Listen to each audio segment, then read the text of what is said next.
Good morning everyone, welcome to my YouTube channel जहां पर आप लोग पढ़ाई कर रहे हैं फिजिक्स। मैथमेटिक्स छोड़ दिया मैंने, ऐसा नहीं कि पढ़ाऊंगा नहीं, फिलहाल के लिए अभी फिजिक्स पर फोकस करना है। चलिए, पिछले क्लास में मैंने आप सभी लोगों से बात किया था गॉस लॉ पर। गॉस लॉ क्या होता है, क्या उसका कंसेप्ट होता है, फ्लक्स को कैसे यूज करते हैं, ये सब मैंने बहुत ही अच्छे तरीके से बारीकी से मैंने आपको बता दिया।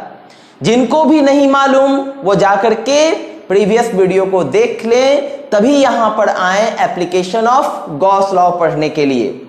मैंने उस समय बताया भी था कि गॉस लॉ हम लोग पढ़ते क्यों हैं, क्योंकि हमारे पास अगर कोई क्या होता है कॉम्प्लेक्स प्रॉब्लम आ जाता है, जटिल प्रॉब्लम आ जाता है, उसका इलेक्ट्रिक फील्ड निकालना हो तो कौन सा हेल्प करेगा, गॉस लॉ हेल्प करेगा उसका इलेक्ट्रिक फील्ड निकालने के लिए। ठीक है, इसलिए हम लोग गॉस लॉ पढ़ते हैं। तो क्या पढ़ा था हमने गॉस लॉ में कि जो हमारे पास फ्लक्स आता है, ठीक है, किसका टोटल फ्लक्स, वो कितना होता है E डॉट डी ए के बराबर। ठीक है, और इसका वैल्यू कितने बराबर आता है, Q बाय एप्सिलॉन नॉट, जहां पर ये जो Q चार्ज है वो इनसाइड द सरफेस होना चाहिए। ठीक है, जो भी हमारे पास कंडक्टर है, कंडक्टर के अंदर का चार्ज होना चाहिए। ठीक है, ये विजिबल है। चलिए, ठीक है, तो आज का हमारा जो क्लास है वो गॉस लॉ के एप्लीकेशन पर है। मतलब गॉस लॉ को हम कैसे कैसे यूज कर सकते हैं इस पर डिपेंड करता है। तो सबसे पहला इसका एप्लीकेशन है, एप्लीकेशन ऑफ गॉस लॉ में है electric field due to infinitely long uniform charged wire.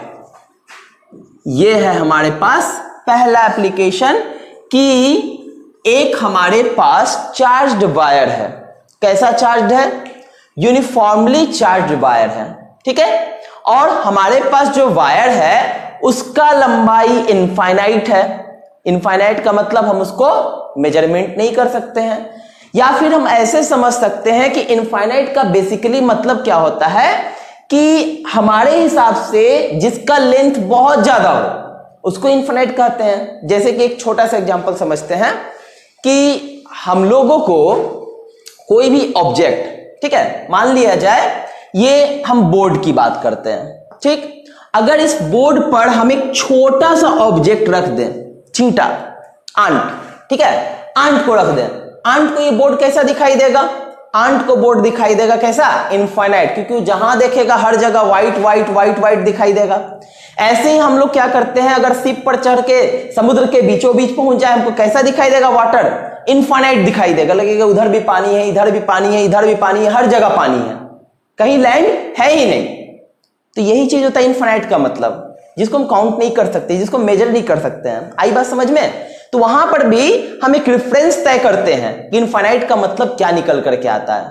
ठीक है, और यही चीज को क्या होता है कि जैसे कि क्या होता है, हम अगर बहुत दूर से देख रहे हैं, ठीक है, तो हमको क्या चीज दिखाई देगा, वही चीज पॉइंट लाइक दिखाई देगा, इनफाइनाइट वाली ही चीज। आई बात समझ में? तो चलिए शुरू करते हैं। कॉपी पेन निकाल लें, हेडिंग डाल लें। हेडिंग बहुत ही इंपॉर्टेंट आज का टॉपिक है, एप्लीकेशन ऑफ गॉस लॉ, जिसमें सबसे पहला एप्लीकेशन पढ़ रहे हैं कि हमारे पास एक यूनिफॉर्म चार्ज्ड वायर है। चलिए बना लिया जाए। ये रहा हमारा यूनिफॉर्म चार्ज्ड वायर, ये चार्ज थोड़ा सा मोटा हो गया है, कोई बात नहीं, मिटा करके फिर से बना देंगे। ठीक है, चलिए, ये इनफाइनाइट है, मतलब ऊपर प्लस इंफिनिटी, नीचे माइनस इंफिनिटी। अगर एक्सिस के हिसाब से देखें तो ऊपर वाई एक्सिस इंफिनिटी तक जा सकता है, नीचे निगेटिव वाई एक्सिस इंफिनिटी तक जा सकता है, इसलिए इसको माइनस इंफिनिटी कहा गया। ठीक है, चलिए ये हो गया हमारे पास। अब हमको करना क्या है, हमको इसका इलेक्ट्रिक फील्ड निकालना है इसकी वजह से। तो अब सबसे पहले ये देखेंगे, यहां पर कोई भी ले सकते हैं, प्लस माइनस जो मन है वो ले सकते हैं। तो जनरली प्लस लेकर के सब कुछ सॉल्व करते आ रहे हैं, कोई दिक्कत नहीं, प्लस के हिसाब से ही चलते हैं। ठीक है, तो अगर देखा जाए कि इसकी वजह से जो फील्ड होगा उसका डायरेक्शन ऐसे होगा, अवे, इस डायरेक्शन में या फिर इस डायरेक्शन में। ठीक है, इसकी वजह से भी क्या होगा, ऐसे ही होगा, ऐसे ही होगा, इसी तरह से क्या होगा, इसका पूरा का पूरा फील्ड हमको मिल जाएगा, uniform, parallel to each other. पहले भी मैंने बता चुका हूं। ठीक है, इस तरह का हमको मिलता है। ये बात तो क्लियर है कि फील्ड का डायरेक्शन पॉजिटिव चार्ज की वजह से अवे हो गया है, चाहे इस तरफ देखें चाहे उस तरफ देखें। ठीक, अब हमको चाहिए कि मान लेते हैं यहां से, ठीक है, यहां से r डिस्टेंस दूर इस पॉइंट पर हमको चाहिए कि कितना ये इलेक्ट्रिक फील्ड देगा, ये हमको पता करना है। ठीक है, तो अब हमारे पास एक उपाय क्या है, हम इसको यूज कर सकते हैं, या फिर E बराबर क्या हम लोग पढ़े थे, E बराबर पढ़े थे KQ/r², याद है ना। ये electric field due two point charge था। ये चार्ज कैसा था, पॉइंट चार्ज। ये पॉइंट चार्ज है नहीं, ये इनफाइनाइटली लॉन्ग वायर है, इसके हर एक पॉइंट पर चार्ज कंटिन्यूअस चार्ज है। तो हम ये चीज नहीं लगा सकते हैं ना, ये चीज हम बिल्कुल नहीं लगा सकते हैं। ठीक है, आ रही है बात समझ में। अब हम क्या यहां पर अप्लाई करेंगे, क्योंकि काफी ज्यादा लंबा है, हम यहां पर क्या अप्लाई करेंगे, गॉस लॉ अप्लाई करेंगे। और गॉस लॉ के लिए मैंने क्या बताया था, कब अप्लाई करना है, हमको क्या करना पड़ेगा, एक सिमेट्रिक गॉसियन सरफेस बनाना पड़ेगा। क्योंकि ये लॉ तभी वैलिड है जब हम एक गॉसियन सरफेस बनाएंगे, इनक्लोज सरफेस बनाएंगे, और उस सरफेस के अंदर जो भी चार्ज होगा, इलेक्ट्रिक फील्ड क्या होना चाहिए, एवरीवेयर सेम होना चाहिए। हमको वैसा गॉसियन सरफेस बनाना पड़ेगा। ठीक है, तो ये थोड़ा आप लोगों को सोचना पड़ेगा, नहीं भी सोच सकते हैं, खैर कोई बात नहीं, आप क्वेश्चन देखिए, समझिए, और उसके हिसाब से याद रखिए कि किस सिचुएशन में हम गॉसियन लॉ कैसे बना रहे हैं। ठीक है, ये तभी आपको नॉलेज आएगा, एक्नॉलेजमेंट तभी आपको मिल पाएगा। ठीक है, ऐसे में समझाने की कोशिश करता हूं कि यहां पर जैसे कि हमारे पास रॉड है, ठीक है, अगर हम गॉसियन सरफेस बनाएंगे तो गॉसियन सरफेस क्या है हमारे पास, 3 डायमेंशनल होना चाहिए, सबसे पहला चीज।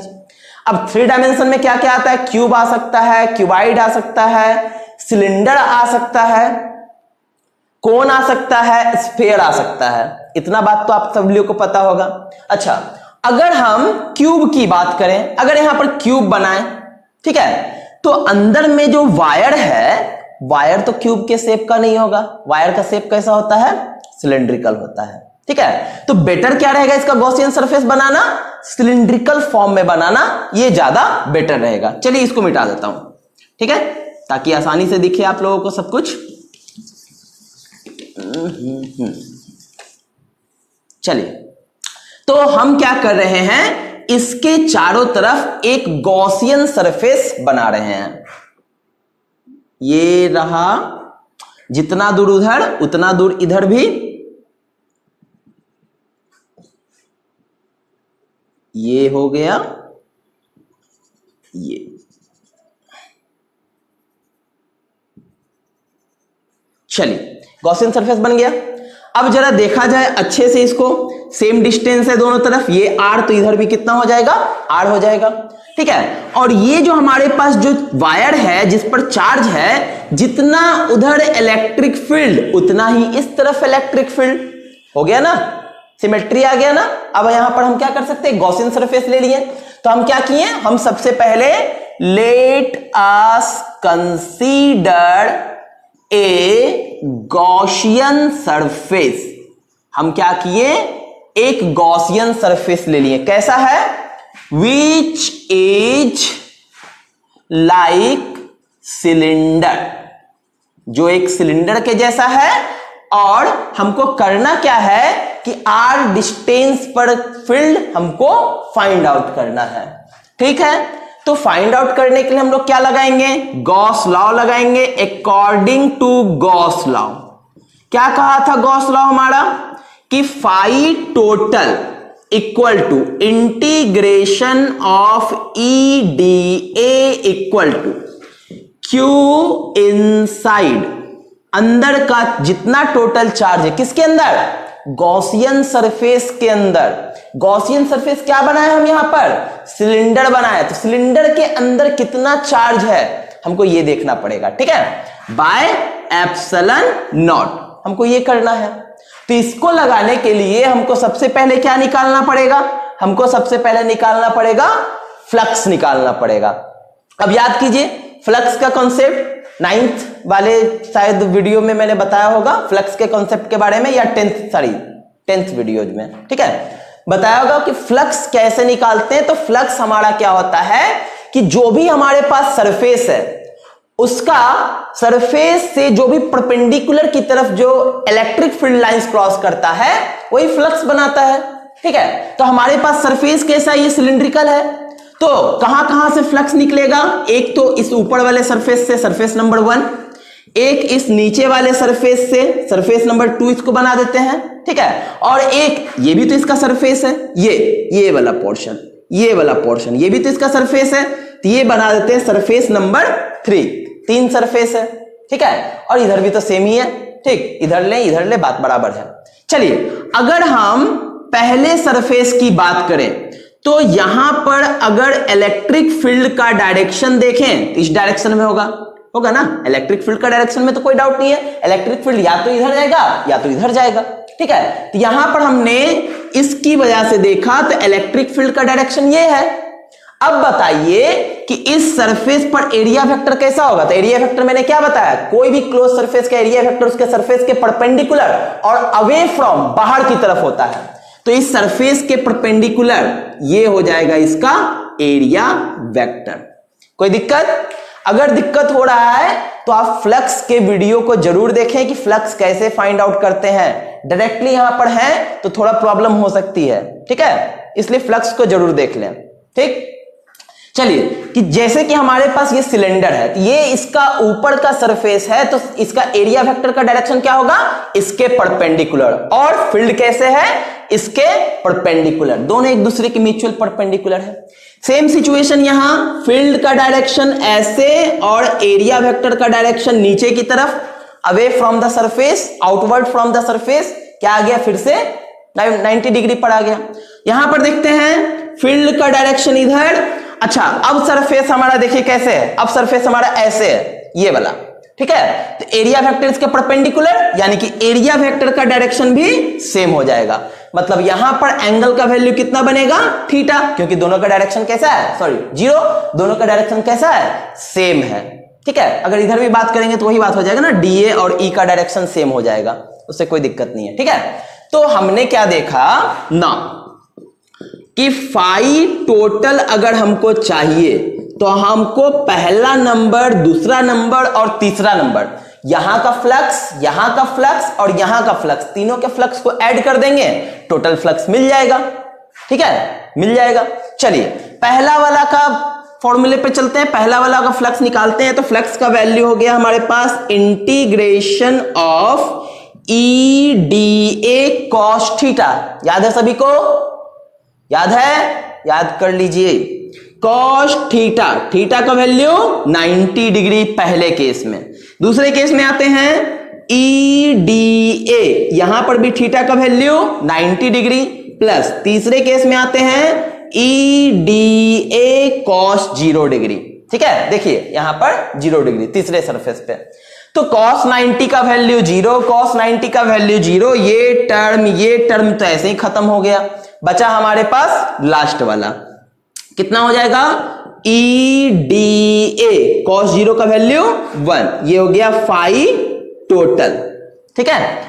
ई हमारे पास क्या बताया था, फील्ड इसके जहां पर भी ले सब तरफ क्या होगा, कांस्टेंट होगा, तो फील्ड बाहर आ जाएगा, बचेगा हमारे पास क्या, डीए बचेगा, इंटीग्रेशन ऑफ डीए मिलकर के क्या बनाता है, एरिया बनाता है, ठीक है। तो फाई टोटल, अच्छा फाई टोटल का वैल्यू क्या बोल रहा है यहां पर, Q inside upon epsilon not, ठीक, तो यहां पर हो जाएगा Q inside upon epsilon not equal to E into d A यानी कि ए।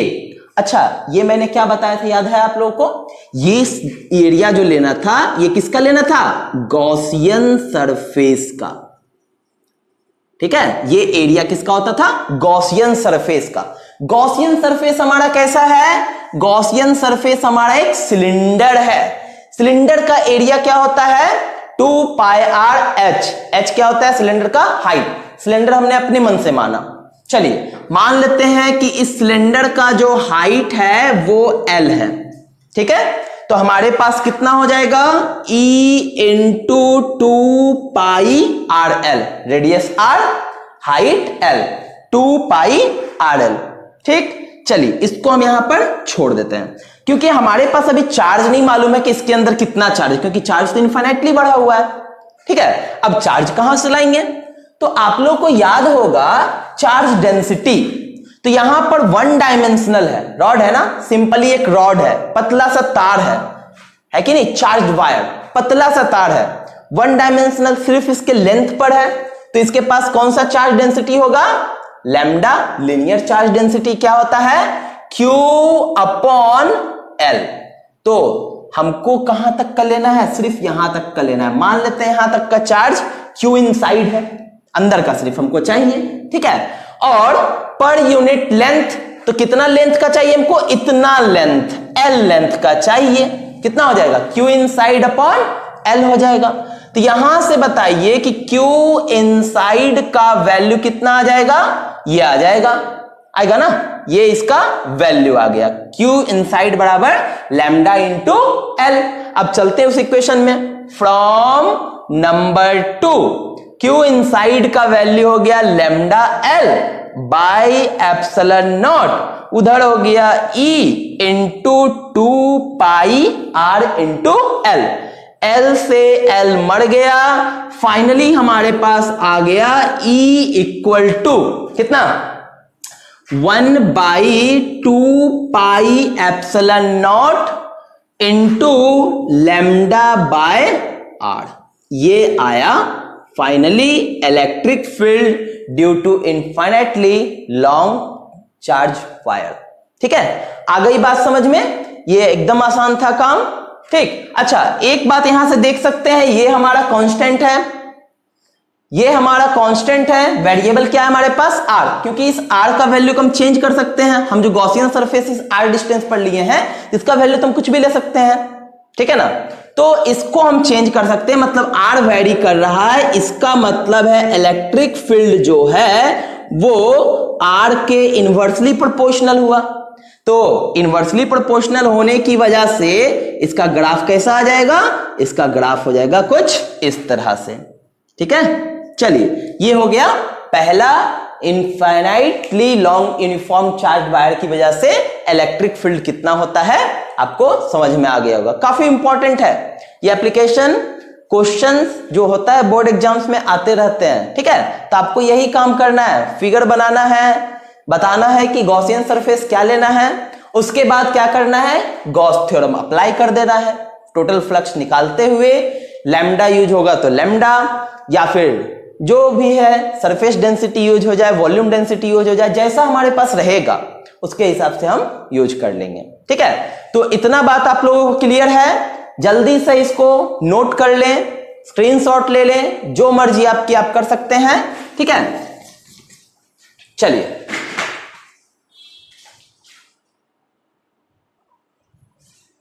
नोट कर लिया होगा आपने। तो अगले लेक्चर में हम लोग मिलते हैं इसके दूसरे एप्लीकेशन, जब हम लोग सीट का, एक हमारे पास सीट रहेगा, ठीक है, रेक्टेंगुलर शेप, स्क्वायर शेप, कुछ भी हो सकता है। तो उस सीट के कारण कितना इलेक्ट्रिक फील्ड होगा उसकी चर्चा करेंगे। तब तक आप लोग पढ़ाई करते रहें घरों में बैठ करके, और जल्द ही आप लोगों से मुलाकात होगी, ठीक है। चलिए।